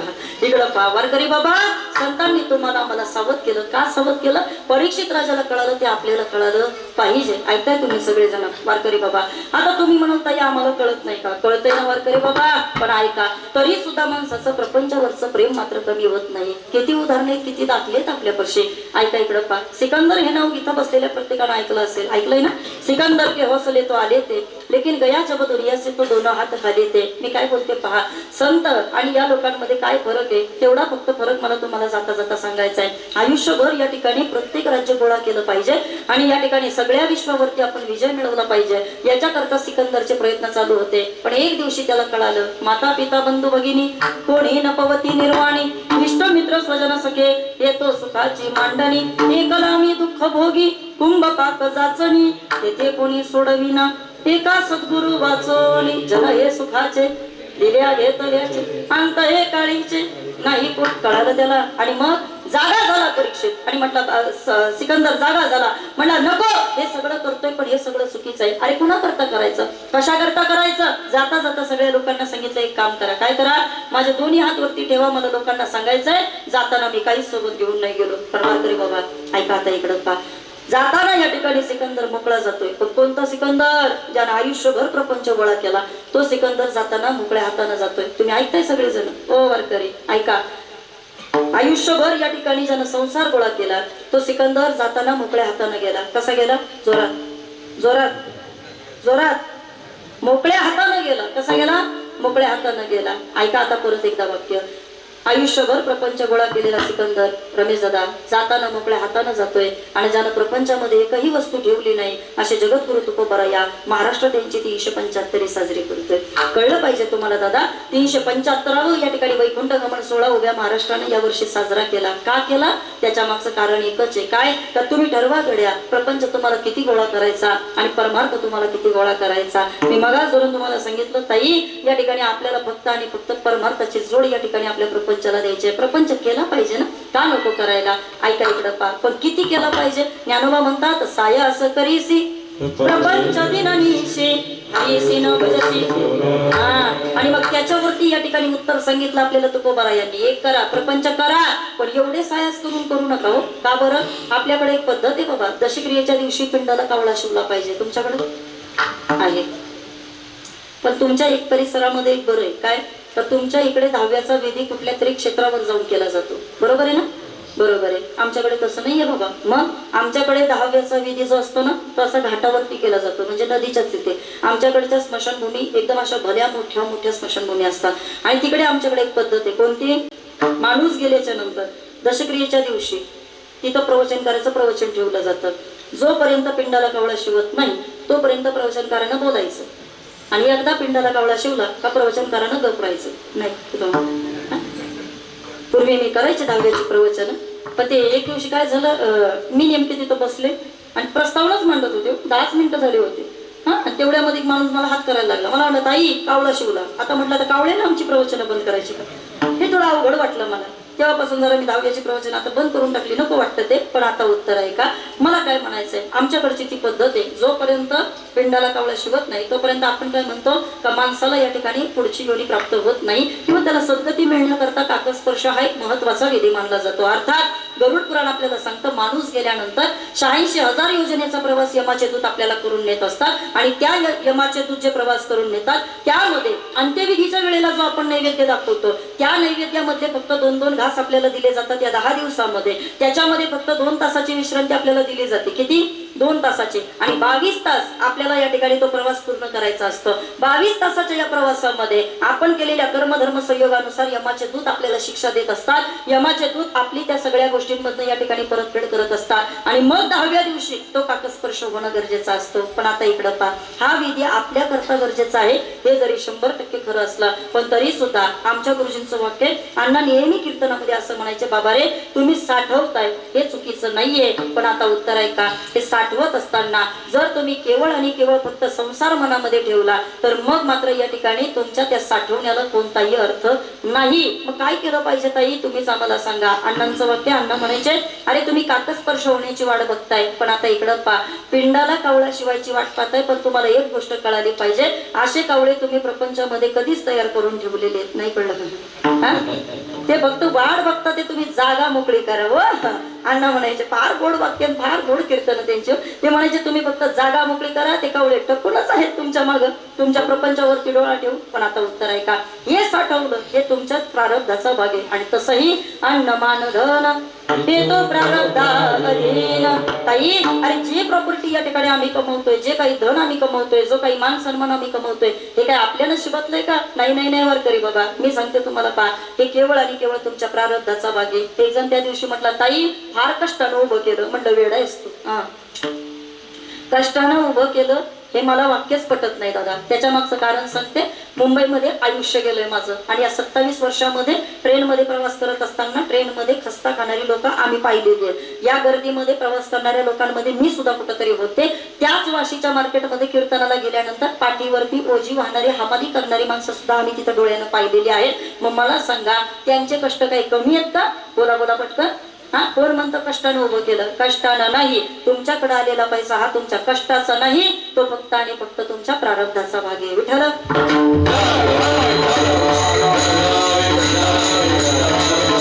चला आता विषय अजून थोडा लांबत जाईल, त्यापेक्षा थोडा आटोक्यात घेऊया. मला काय म्हणायचंय वारकरी बाबा, चला प्रपंच या ठिकाणी किती साठवत राहिलो त्याचा उपयोग होत नाही. मग आता ताई ऐका, काही लोक जीवनामध्ये आम्ही पाहतो का जी फक्त माणसं साठवत राहतात. का बरं? त्यांची एक इच्छा असते की आमची ओळख समाजामध्ये राहिली पाहिजे. कोणीतरी कीर्तनामध्ये आपल्याला सांगतं, पहा का बसताना असं बसावं का कोणीतरी शेजारी येऊन बसलं पाहिजे, चालताना असं चालावं का कोणीतरी आपल्याला जयहरी केलं पाहिजे, आणि मरताना असं मरावं का आपण मेलो ही बातमी ज्याला कळाली त्याच्या डोळ्यात पाणी आलं पाहिजे. मग एकानं मला सांगितलं, ताई तेवढं वाक्य ऐकलं आणि मी माणसं गोळा करायला लागलो. बस फक्त आणि फक्त समाजामध्ये मी माझं नेटवर्क वाढवलं, माझी चैन वाढवत राहिलो आणि एवढी लोक मी गोळा केली. पण आता मला काय म्हणायचंय, सगळे आंबेडकरचे सगळे वारकरी आहेत, सगळे जरा संत साहित्याचे गाडी अभ्यासक मंडळी आहे, सगळ्या बसलेल्या लोकांनी मला सांगा, माणसं गोळा केली तरी आपला काही फायदा आहे का? बोला बरं. काहीच फायदा नाही का? मंजिल तो तेरी यही थी लेकिन उम्र लगाई तूने यहाँ आते आते, और क्या मिला तुझे दुनिया से, तुझे तो अपनों ने ही जला दिया जाते जाते. जी गोळा करणारे ती सुद्धा फक्त जाळायला कामी येणार. आणि तसंही समाजामध्ये दोनच लोक आहेत बरं का, एक तर जळणारी आणि नाहीतर दुसरी म्हणजे जाळणारी. नाही कळलं तुम्हाला? जळणं आणि जाणणं एवढं नशिबात आपल्या राहणार आहे बाबा. त्याच्या पलीकडे जर काही कमवायचं असेल ना, तर तुकोबा म्हणजे तुम्ही परमार्थ कमवला पाहिजे. पैसा कमवला त्याचाही शेवट बाबा या ठिकाणी फारसा ठीक झाला असं आम्ही म्हणू शकत नाही. ज्यानं माणसं गोळा केली त्याचाही शेवट फार ठीक झाला हेही आम्ही म्हणू शकत नाही. पण ज्यानं अंतःकरणामध्ये या ठिकाणी परमात्म्याला साठवलं त्याचा शेवट मात्र या ठिकाणी नक्कीच चांगला होत असतो. आणि म्हणून तुकोबा म्हणजे आम्ही आयुष्यामध्ये फक्त एकच साठवलं, अभंगाचं पहिलं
टाळी वाजवा बरं आमच्या कलाकारांसाठी.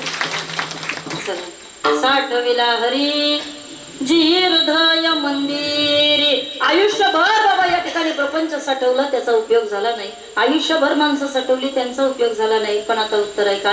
तुकोबा म्हणले आम्ही या ठिकाणी प्रपंच साठवण्याच्या भानगडीत पडलो नाही. का बरं? आम्हाला माहित पडलं का जोपर्यंत या ठिकाणी प्रपंच होता तोपर्यंत गावातली लोक या ठिकाणी शेट म्हणत होती. काय म्हणत होती? शेट म्हणत होते. ऐकताय तुम्ही सगळेजण? तुकोबारायांना गावातल्या लोकांनी शेट म्हणावं हा महाराजांच्या प्रपंचाचा मोठेपण आहे. पण आता उत्तर आहे का? तोच प्रपंच ज्या वेळेला समाजाकरता देऊन टाकला आणि त्याच वेळेला 65 लाखाची जहागिरी जेव्हा समाजाकरता दिली त्यावेळेला टोपला पाटील गावीचे लोक हा मात्र या ठिकाणी तुकोबारायांच्या प्रपंचातला सगळ्यात मोठा रिवर्स गेला. म्हणजेच काय? महाराजांना कळालं काहीच उपयोग झाला नाही. चला ज्यांच्या करता केलं ती लोक सुद्धा या ठिकाणी आता उलटी फिरली. बाकीचा जाऊ द्या, ज्यांच्या करता हे सगळं करत होतो, ज्यांना या ठिकाणी तळ हाताच्या पोळासारखं जपत होतो, ज्या प्रपंचाकरता इतके रात्र दिवस काबड कष्ट करत होतो, त्यांनी सुद्धा माझं काही चांगलं पाहिलं नाही. म्हणून महाराज आपल्याला सुद्धा विचारतात का? आयुष्य वेचोनी कुटुंब पोसिले काय हित केले सांग बापा. फुकाचा चाकर झाला शिकाबाडी नाही सुख घडी भोगावया. अरे ज्यांच्या करता करताय त्यांच्या बरोबरच्या आधी गॅरंटी पाहून घ्या.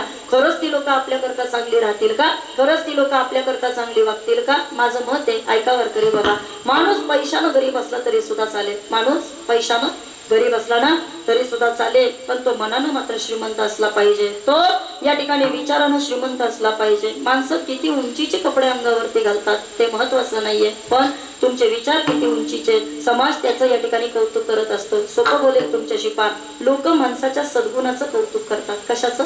सद्गुणाचं कौतुक करतात. मी अजून पुढे सांगेल तुम्हाला, सद्गुण कुठेही दिसू दे लोक त्यांच्या पाया पडतात. सद्गुण कुठेही दिसू दे लोक त्यांच्या दर्शनाकरता रांगा लावतात. ज्ञानोबांचं वय तरी काय, पण लाखोन गर्दी ज्ञानोबांच्या सोहळ्यामध्ये चालते.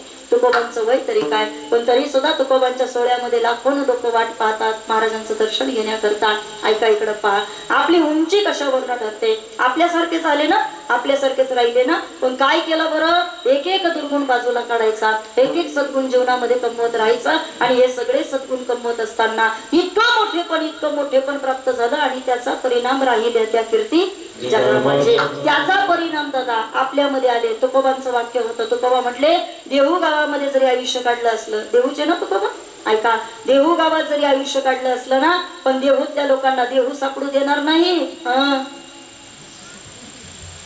मग सदेह वैकुंठ गमन करणार आणि त्याचा परिणाम पिवळा पितांबर कैसा गगरी झळकला, गरुडावर कैसोनी माझा कैवारी आला. तुकोबांना नेण्याकरता या ठिकाणी साक्षात परमेश्वराने यावं माझं मत आहे. ऐका इकडं पा, नसू दे बाबा आपल्याकडं काही, पण कमीत कमी मिळालेल्या आयुष्यामध्ये काहीतरी चांगलं तुम्हाला मला करता आलं पाहिजे. कौतुक वाटतं मला या 8 मुलांचं का यांनी आईचं 5वं पुण्यस्मरण सुद्धा करायचं ठरवलं. तशी वास्तविक पाहता विधी पाहिली, शास्त्र पाहिलं तर प्रथम पुण्यस्मरण किंवा वर्ष श्राद्ध झालं का आपले विधी संपतात. भारतीय संस्कृतीमध्ये हिंदू धर्मामध्ये वर्ष श्राद्धापर्यंतचे 16 संस्कार सांगितले आणि त्याच्यानंतरचं हे एक्स्ट्रा जे आहे ना, हे ऍडिशनल प्रॉफिट ज्याला आपण म्हणतो, हे जे एक्स्ट्रा परिवार करतोय ना, हे फक्त आणि फक्त त्या माऊलीनं केलेल्या पुण्याईचा भाग आहे. विठ्ठल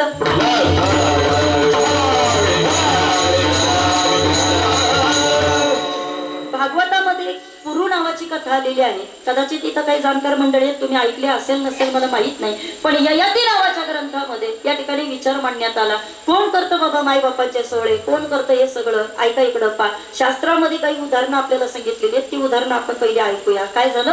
ययातीला या ठिकाणी आपल्या सासऱ्याकडनं एक शाप मिळाला होता. त्याच्या सासऱ्याकडनं असं सांगण्यात आलं त्याला, गरज महाराज, की तुला अकाली वृद्धपकाळ भोगावा लागेल, अकाली तुला वृद्धपकाळ भोगावा लागेल. वाद झाला, बोलण्यामध्ये भांडण झालं आणि सासऱ्याकडनं शाप मिळाला. जावई थोडे नाराज झाले. ऐका, तसे जावई नाराजच असतात. इकडं पा, जावई थोडे नाराज झाले. मग आता काय करायचं? ऐका, या ठिकाणी ययातीनं सांगितलं, म्हटले सासरे बुवा चुकलं असेल माझं, तुम्ही तुमचा शाप मागं घ्या. लगेच मला या ठिकाणी वृद्धपकाळ नकोय, लगेच मला म्हातारपणाची अवस्था नकोय, अजून मला तारुण्यामधल्या काही गोष्टी उपभोगायच्या, अजून मला तारुण्याचे दिवस पाहिजे, लगेच मला म्हातारपण नकोय. आता ऐका, ययातीनं सांगितलं, म्हटले सासऱ्याने सांगितलं, म्हटले ययाती माझ्या तोंडातनं शाप गेला, तो मी मागं घेऊ शकत नाही, तुम्हाला तुमच्या शापामधनं जावं लागेल आणि तुम्हाला तुमचं म्हातारपण भोगावं लागेल. आता मात्र ययातीनं तर तोंडच बारीक केलं. ययाती म्हटला, सासरे बुवा शाप भोगायला काही अवघड नाही, त्याचं कारण आहे पहा, शास्त्र म्हणतं ही चक्र आहे कोणतं निसर्गाचं. बालपण गेलं का तरुणपण बोला येणार आहे, तरुणपण गेलं का म्हातारपण येणार आहे, आणि म्हातारपण गेलं का सरपण येणार आहे. बरोबर की नाही? हे चक्र आहे. उपजे ते नाशे नाशिले ते पुनरुत्ती हे घटिका यंत्र जैसे परिभ्रमेगा. हे तर चक्र, या चक्रातनं जावं लागणार आहे. म्हटले सासरे भाऊ शापाचं वाईट वाटत नाही, म्हातारपण कधी ना कधीतरी येणार आहे, पण ते तुमच्या शापामुळे येतंय ना त्याचं जास्त वाईट वाटतंय. अकाली आलेलं वृद्धपकाळ कोणालाच नकोय. मी काय म्हणते पहा, या ठिकाणी बाबा आपली केस पांढरे व्हावे बसलेल्यांपैकी किती जणांची इच्छा आहे? आपल्या तोंडातले दात पडावे अशी किती जणांची इच्छा आहे? आपल्या हातापायाला सुरकुत्या पडाव्या अशी किती जणांची इच्छा आहे? बोला बोला, कोणाचीच इच्छा नाही. कोणाला वाटतं? कोणालाच वाटत नाही. पण मला सांगा, हे सगळं होणार आहे की नाही? आपल्या प्रत्येकाच्या बाबतीत होणार आहे. पण ताई, होईल तेव्हा होईल, पण तोपर्यंत जेवढं काळं करता येत म्हणजे होईल तेव्हा होईल, पण तोपर्यंत जितकं आवडता येईल तेवढा आवरण्याचा प्रयत्न तरी आम्ही करू ना. ऐका इकडं पा, ययाती म्हटला नको मला, म्हटला सासरे बुवा हा शाप. ऐका, अहो बाकीचं सगळं जाऊ दे, पण म्हातारपणाचं दुःख काय सोपं आहे का? नाही नाही नाही, म्हातारपणाचं दुःख फार कठीण आहे. ज्ञानोबरायांनी ते दुःख बाबा या ठिकाणी काकड्यामध्ये सांगितलं. मज नाही हात पाय डोळा पडली कापड.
म्हातारपणामध्ये नाक मुख गळू लागले लाल आणि शेंबूळ.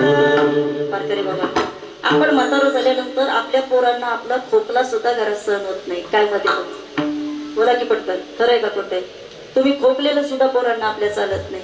तुम्ही या ठिकाणी काठी धरून चाललेलं लोकांना सहन होत नाही. बाकीचं सगळं जाऊ दे, तुम्ही या ठिकाणी विवळलेलं आई ग म्हटलेलं सुद्धा घरामध्ये या ठिकाणी सहन केलं जात नाही. का बरं?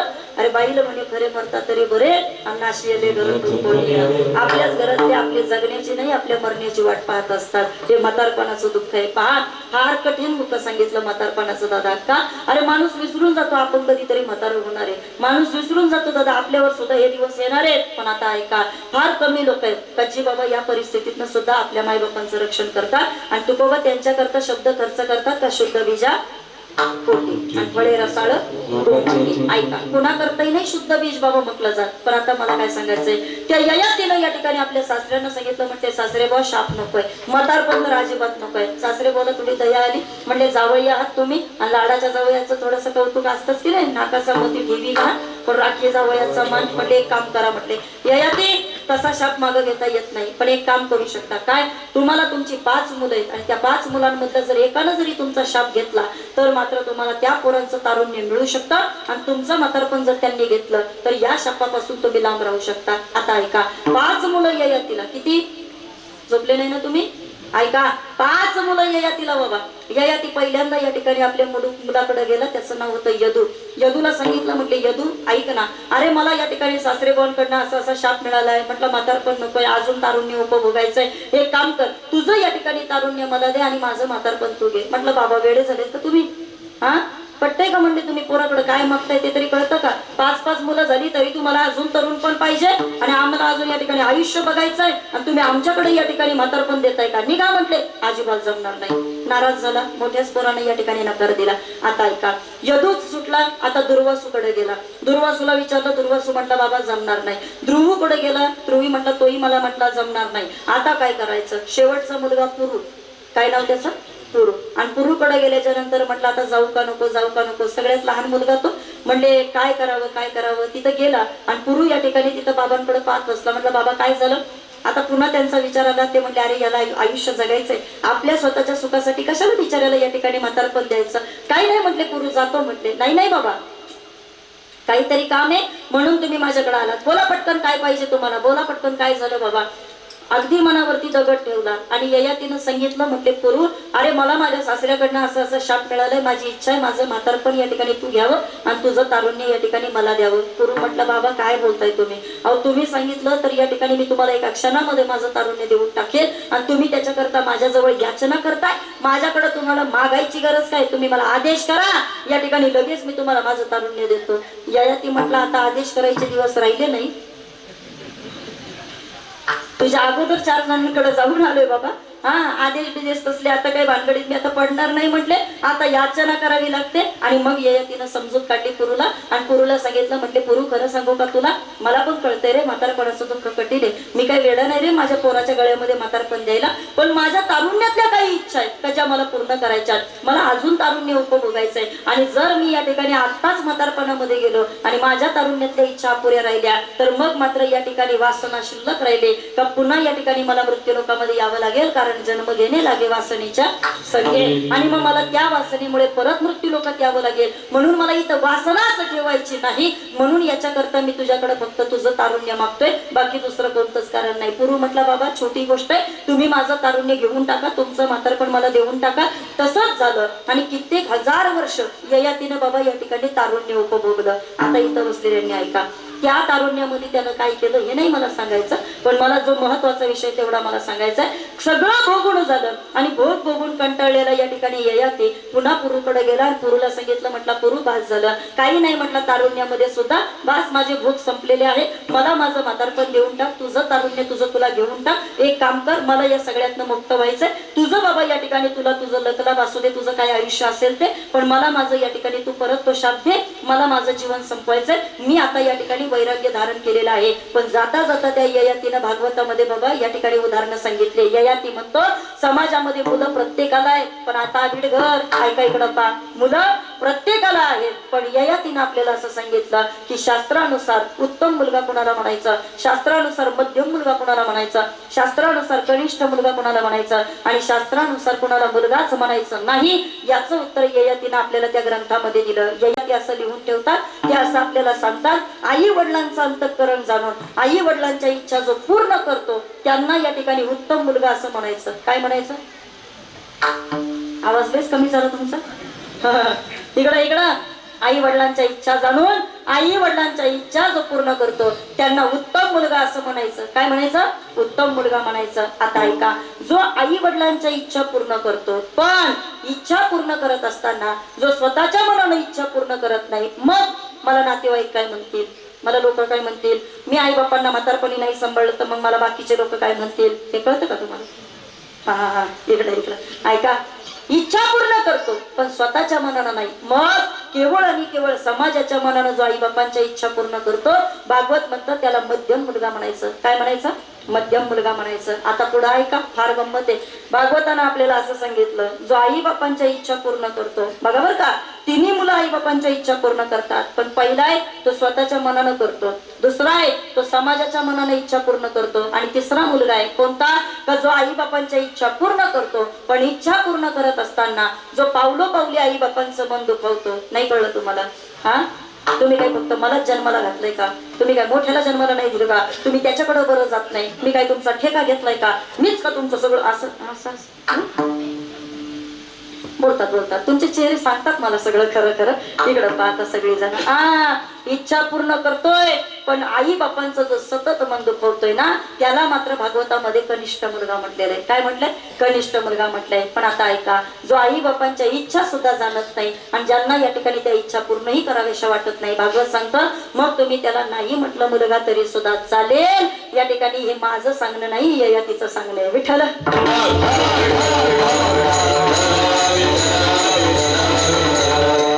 हे सोहळे कुणाचे होतात दादा? अरे ज्यानं अंतःकरणामध्ये हरी साठवला ना, हे सोहळे फक्त त्याचे होत असतात. ज्या घरामध्ये अशी उत्तम मुलं जन्माला येतात ना दादा, हे सोहळे फक्त त्यांच्या घरामध्ये या ठिकाणी जन्माला येत असतात. अरे आपण सेवा करतो याच्यामध्ये काय नवले? तुकोबा म्हणतात उभय लोकी उत्तम कीर्ती देवा चित्ती राहिल्या, चित्ती राहिल्या, देवा चित्ती राहिल्या.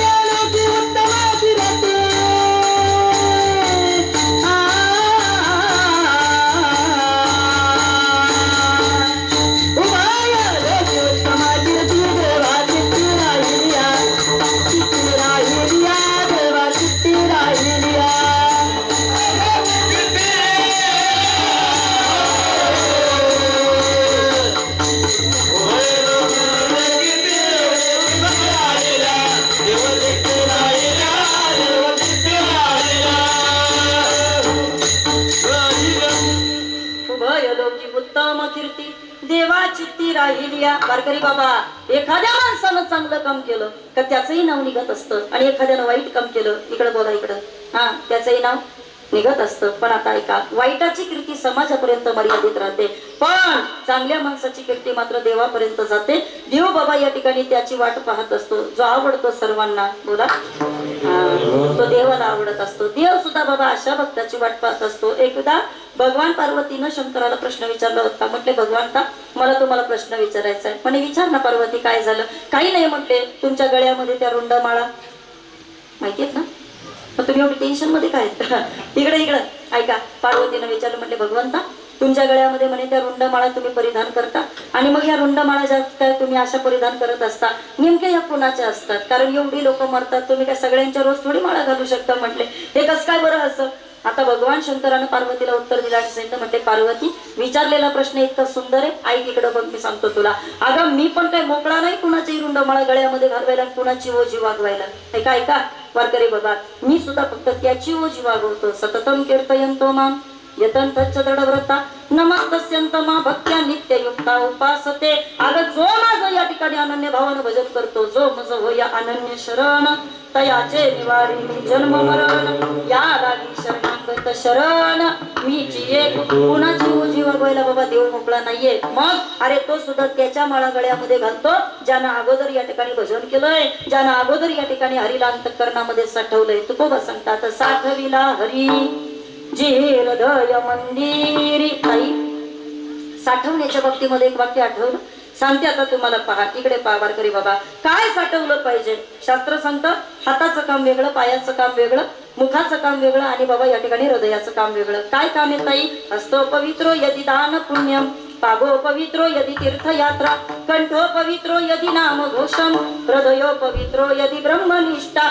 शास्त्रानं सांगितलं हातामध्ये दान, पायामध्ये या ठिकाणी तीर्थयात्रा, कंठामध्ये या ठिकाणी आपलं भजन असलं पाहिजे, पण हृदयामध्ये मात्र या ठिकाणी भगवंत असला पाहिजे. त्याला म्हणायचं साठविला हरी. कुणाची एरदार संपते दादा? ज्यानं अंतःकरणामध्ये हरी साठवला, एरदार फक्त आणि फक्त त्याची संपत असते. तुम्ही म्हणाल ताई तुम्ही आम्हाला सांगताय, पण जरा बसलेल्या माणसांच्या चेहऱ्यावरती प्रश्न दिसतात, आमची एरदार संपेल का? टेन्शन आहेच की नाही? बोला की पटकन. पण आता ऐका, टेन्शन घ्यायची गरज नाही. त्याच्या मागचं कारण तुम्हाला सांगते. शाळेमध्ये 50 विद्यार्थी असतात, प्रत्येकाचा पहिला नंबर येतो का? हा, बोला की. नाही नाही नाही, मग कोणातरी एकाचा पहिला नंबर येतो ना वारकरी बाबा. ऐका इकडं पा, आपल्याला माहित नाही बाबा स्वर्ग काय आहे, आपल्याला माहित नाही पुढचा मोक्ष काय आहे, आपल्याला माहित नाही बाबा पुढच्या यमाच्या यातना काय आहे. पण माझं फक्त म्हणणं एकच आहे, ऐका, पुढचं जाऊ दे, काय होईल ते आपण सगळेजण पाहू, पण या ठिकाणी आता काय चाललंय ते तरी आपल्याला सुधरवता आलं पाहिजे. नाही चांगलं करता येत करू नका, वाईट करायचं नाही. नाही चांगलं बोलता येत बोलू नका, वाईट बोलायचं नाही तुम्हाला नाही एखाद्याला मदत करताय करू नका, पण त्याचं वाटोळं करायचं सोपं नव्हती की बाबा. ऐका इकडं पहा, कीर्तन फार सोपं असतं, नाही बाकीचं काही जमते. काय वाटतं तुम्हाला आमच्या या माऊलीनं बाबा खरंच कुठलं काय काय बाबा या ठिकाणी जुन्या काळामध्ये लोकांना परमार्थ काय करता येत होतं? काही करता येत नव्हता. मी सांगेल तुम्हाला पहा, कुठं पंढरीला जाता येत होतं का? कुठं कधी काशीला जाता येत होतं का? कधी त्र्यंबकच्या वारीला जाता येत होतं का? जुन्या बायकांनी फार कष्ट केले दादा. सोपं सांगते इकडे पहा, इथं जेवढ्या महिला वर्ग आहे माझ्या सकट आई सगळ्यांनी बसलेल्यांनी मला सांगा, या लोकांसारखे कष्ट आपल्याला आहेत का? बोला बोला. हा पलीकडच्या काय रागानेच पाहायला लागल्या माझ्याकडे हा म्हणत असं आमच्या सुखाच्या खपल्या काढायला आले का? ऐका इकडं पहा, पहिल्यासारखे कष्ट आता राहिले नाही दादा. अरे गुडघाभर चिखलामध्ये आयुष्य काढलं बाबा या काही काही बायकांनी. डोक्यावरती भारा वाहिला, पाणी आणलं बाबा लांबून लांबून या लोकांनी, आणि आपला परिवार या लोकांनी उभा केला. काय कष्ट आहेत आपल्याला. आता दारापुढे गाडी आहे आपल्या, ऐकी नाही. आज घराघरामध्ये प्रत्येकाच्या ठिकाणी पाण्याची सोय.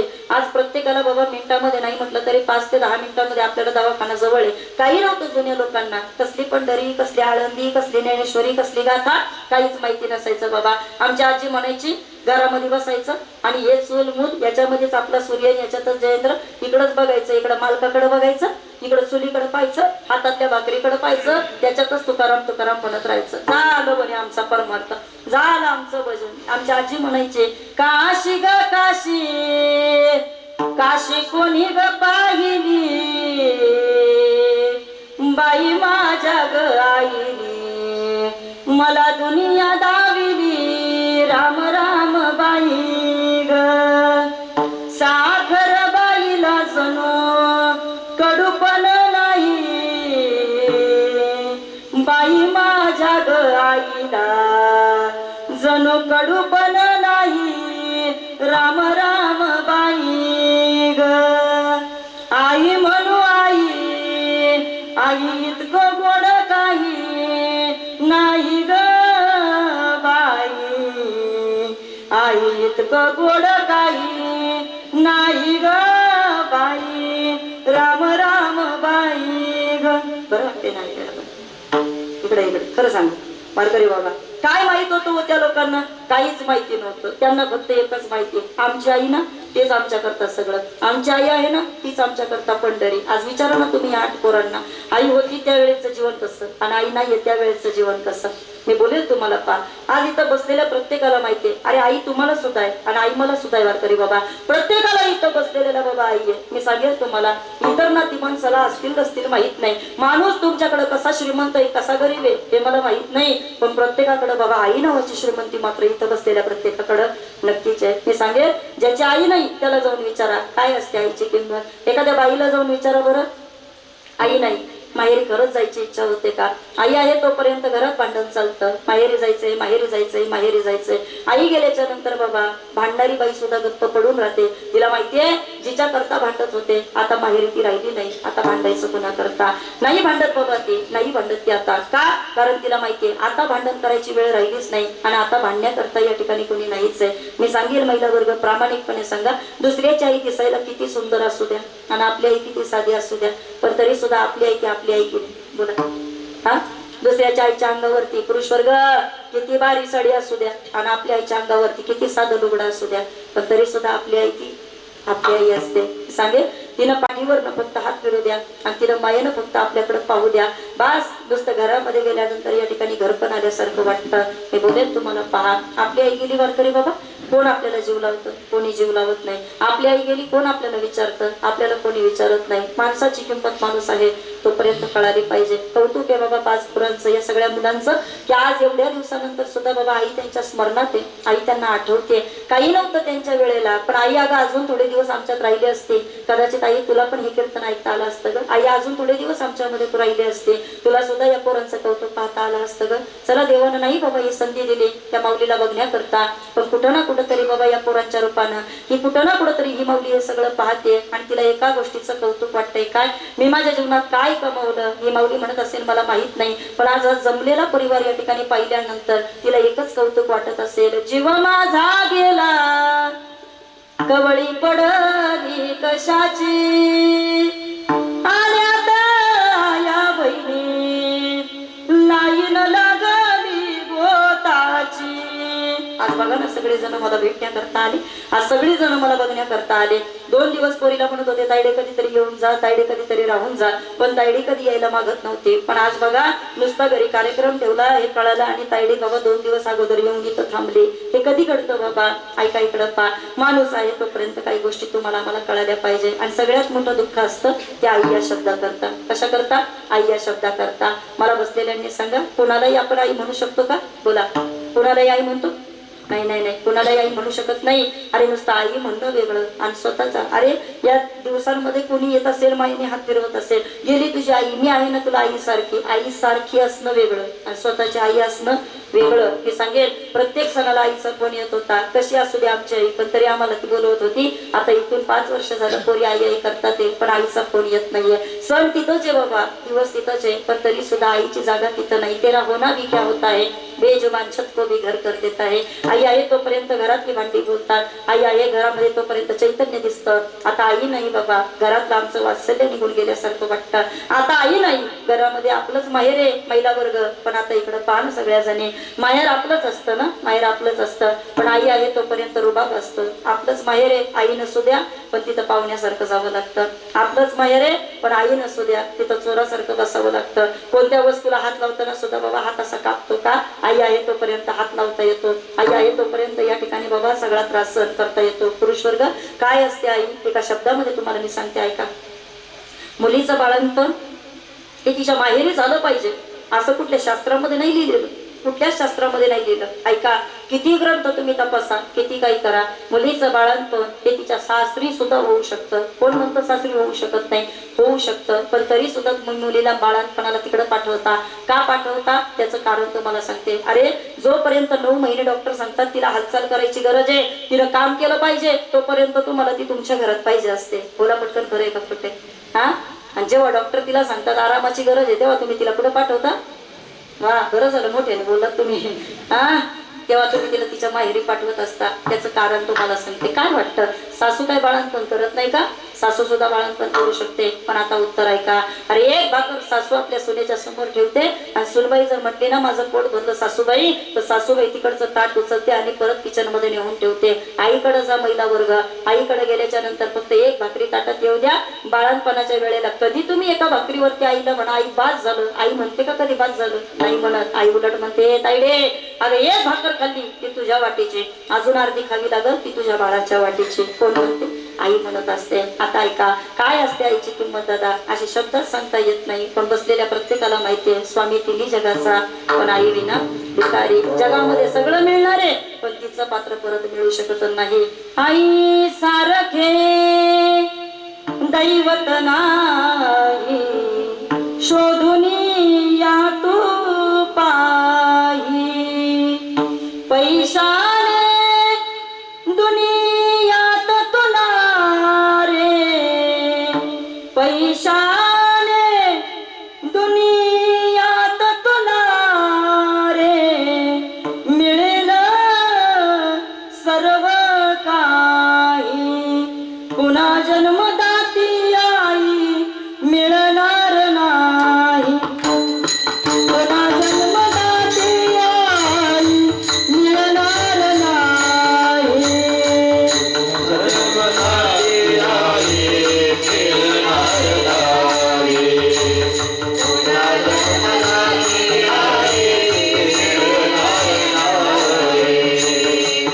किती प्रेम आईनं आपल्यावरती करावं. वारकरी बाबा पोटामध्ये तर तिनं सांभाळ केला, पण रात्र रात्र तिनं उशाशी जागून तुमच्या आमच्या करता काढली की नाही? डॉक्टर जवळ नव्हता, पण पोराला ताप आला, आईनं मिठाच्या पाण्याच्या पट्ट्या करायच्या आणि रात्रभर पोरापाशी बाबा तसंच बसून राहायचं. कधी मोबाईल नव्हता बाबा त्या काळामध्ये, पण आईनं मात्र या ठिकाणी तळ हाताचा पाळणा करायचा आणि पोराला मात्र जीव लावायचा. किती प्रेम आईनं करावं. ऐका इकडे बसलेले. 9 महिने 9 दिवस तिने ओझे वाहिले रे.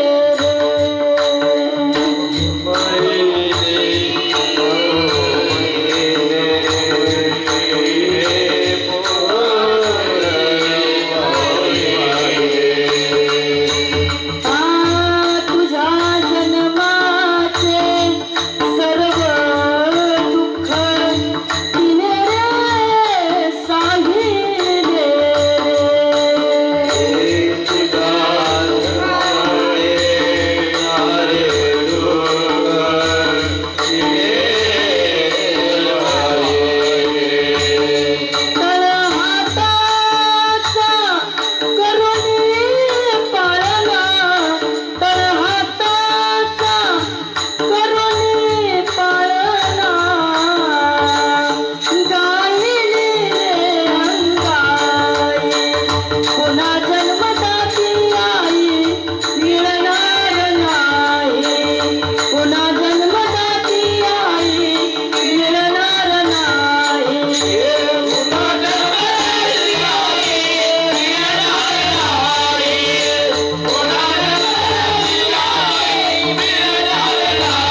द्यायचा. आई आम्हाला माहित नाही, बास झाली गरिबी आई, आम्हाला तेच पाहिजे. आईनं सांगावं बाळ पैसे नाहीत आपल्याकडे रे, बघू पुढच्या दिवाळीला, जमलं तर घेऊ ना. नाही नाही आई, तू जर मला घेतलं नाही ना तर घरीच येणार नाही आई. पण आईनं मात्र विचार करायचा, माझ्या बाळाला माझ्याशिवाय आहे तरी कोण. ऐका वारकरी बाबा, असं शब्दात आईचं प्रेम नाही सांगता येईल, पण सांगेल मी तुम्हाला. आणि कितीतरी वेळा लेकरांना हट्ट करावा, पण तो हट्ट पूर्ण करण्याकरता आईनं आपल्या जीवाचं रान करावं. दुसऱ्याच्या बांधावर कामाला गेली आपली आई बाबा, पण तरी सुद्धा या ठिकाणी पोरांच्या इच्छा मात्र तिनं पूर्ण केल्या. माझा दादा शिकून मोठा झाला पाहिजे, माझी ताईडी चांगल्याच्या घरात गेली पाहिजे, याच्याकरता प्रत्येक वेळेला स्वतःचा बाबा या ठिकाणी पोटाला चिमटा जिनं काढला ना, तिला आई असं म्हटलं जात. किती प्रेम आहे बाबा. ऐका, तुला घेण्या नवे कपडे तुझे नखरे ते सारे, तुला घेण्या नवे कपडे तुझे नखरे ते सारे, तुझी भूक भागवाया फक्त पाणीच रे प्याले, तिची ती ममता मधाळ माया, तिची ती ममता मधाळ माया, दुधावरची साई, पैशाने दुनियात तुलारे, पैशाने दुनियात तुलारे, मिळेल सर्व काही, पुन्हा जन्मदाती आई मिळणार नाही, पुन्हा जन्मदाती आई मिळणार नाही, पुन्हा जन्मदाती आई मिळणार नाही.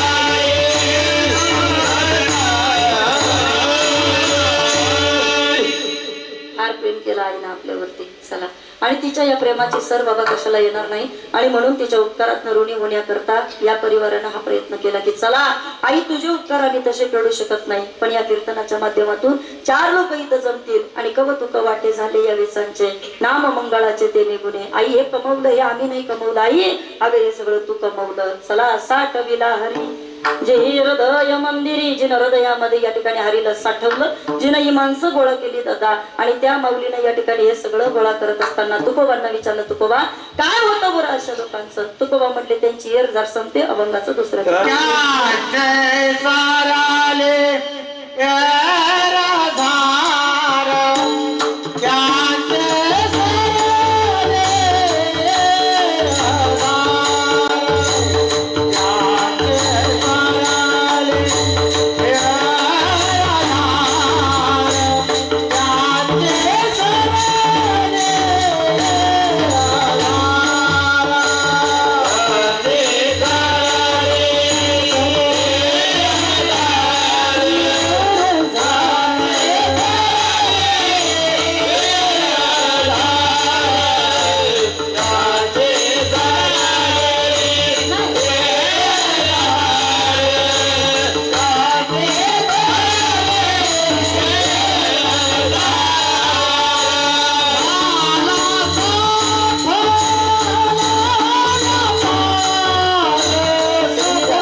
हरी जी हृदय मंदिरी त्यांची सरली रझार झाला सफळ व्यापार.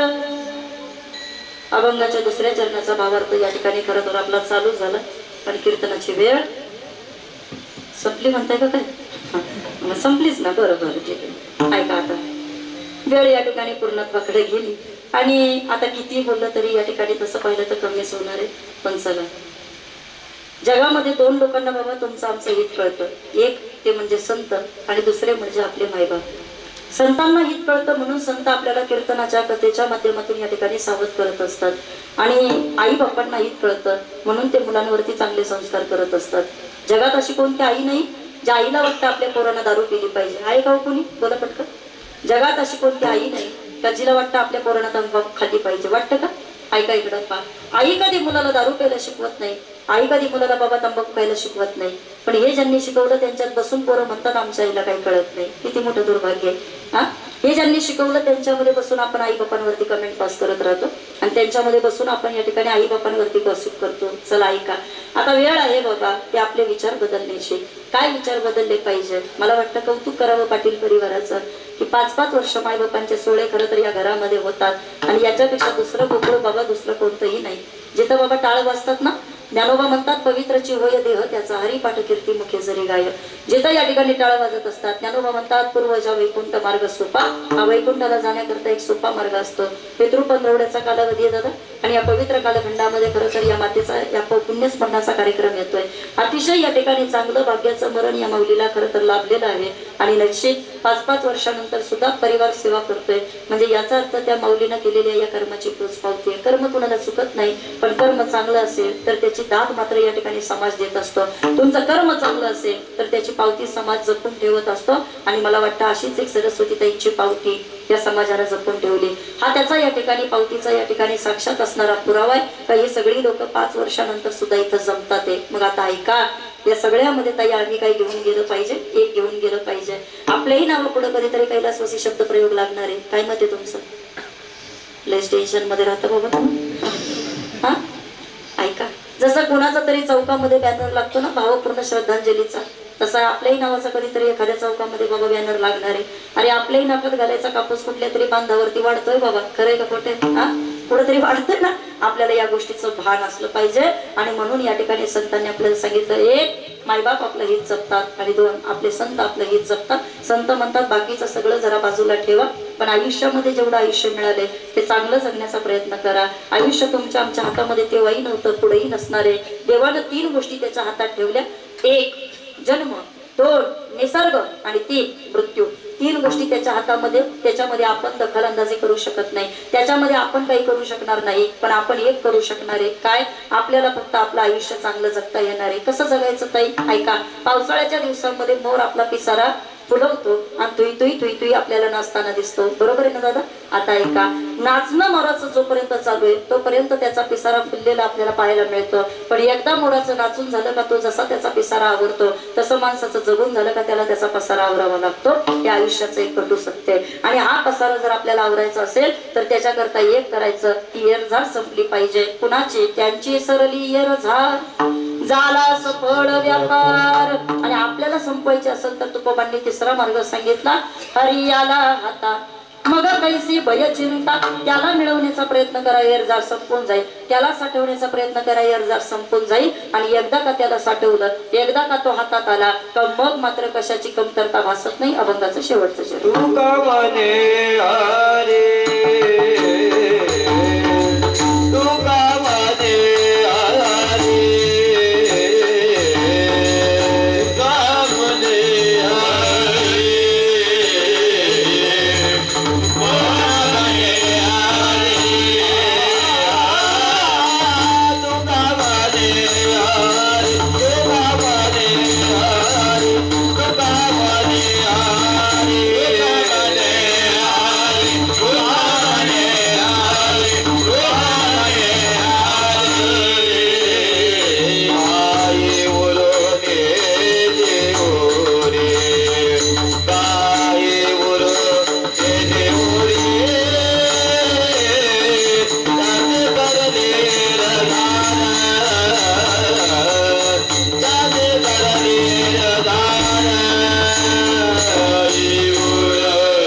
माझ्या मायबापांच्या चरणी समर्पित करते. बोलता बोलता ओघाच्या भरात एखादा शब्द जास्त गेला असेल तर बुद्धीचा दोष जे चांगला आहे ते परमात्म्याचे आणि माझ्या गुरूंचे आशीर्वाद समजून आपलंसं करून घ्या. खरं तर तसं पाहिलं तर या 5 वर्षानंतर या ठिकाणी कैलासवासी सरस्वती श्रीपद पाटील त्यांचं हे 5वं पुण्यस्मरण या ठिकाणी साजरं होत असताना पाटील परिवाराचे संपूर्ण आत्पेष्ट नातेवाईक मित्र परिवार सगळे सोयरे त्यांचे असणारे वनगोत्र अजूनही या ठिकाणी या माऊली करता इथं जमतात. अजूनही इथं या ठिकाणी लोक येतात.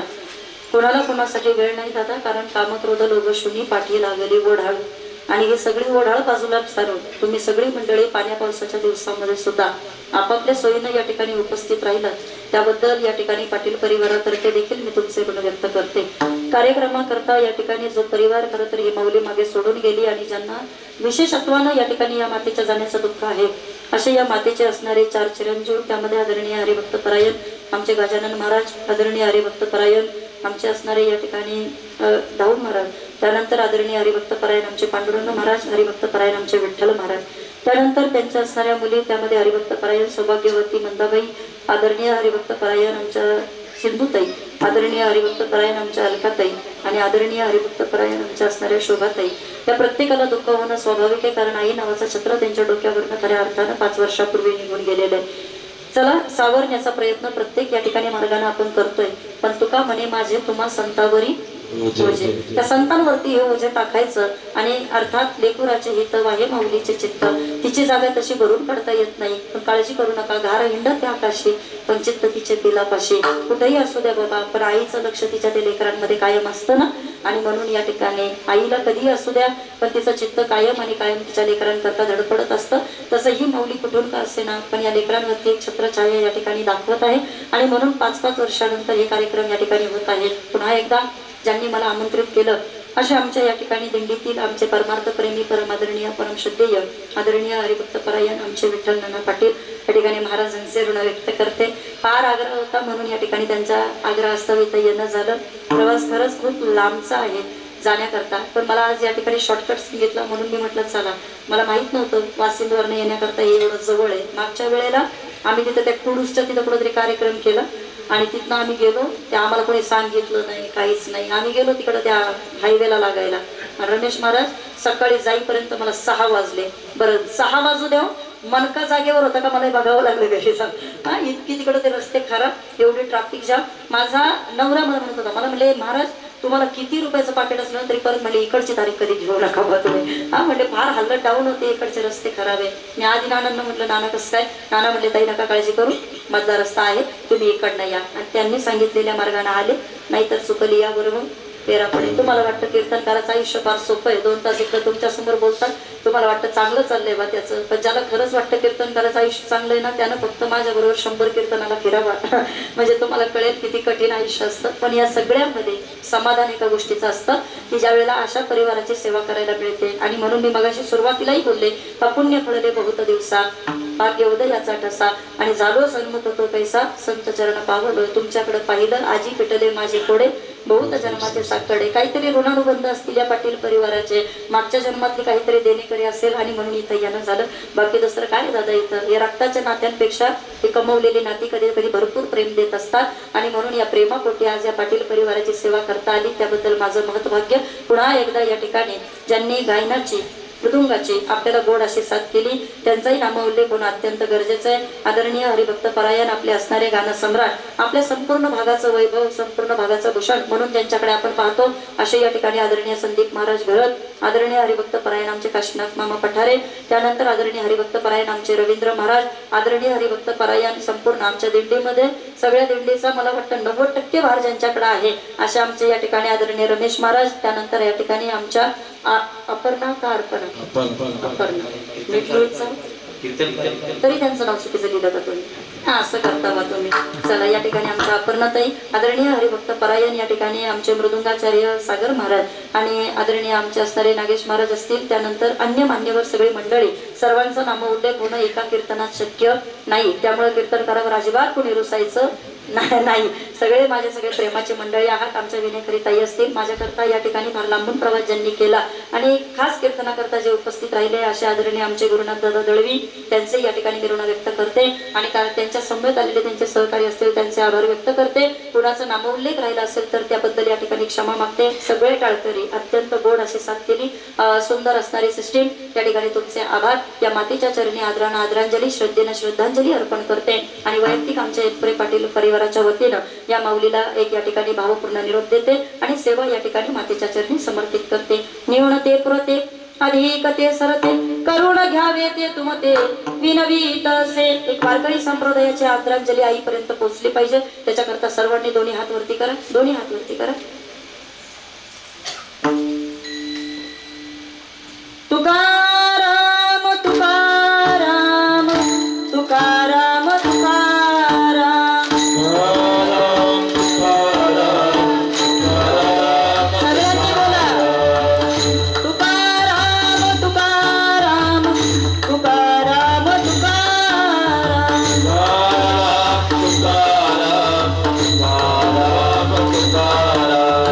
तुकाराम तुकाराम तुकाराम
महाराज की जय, महाराज की जय,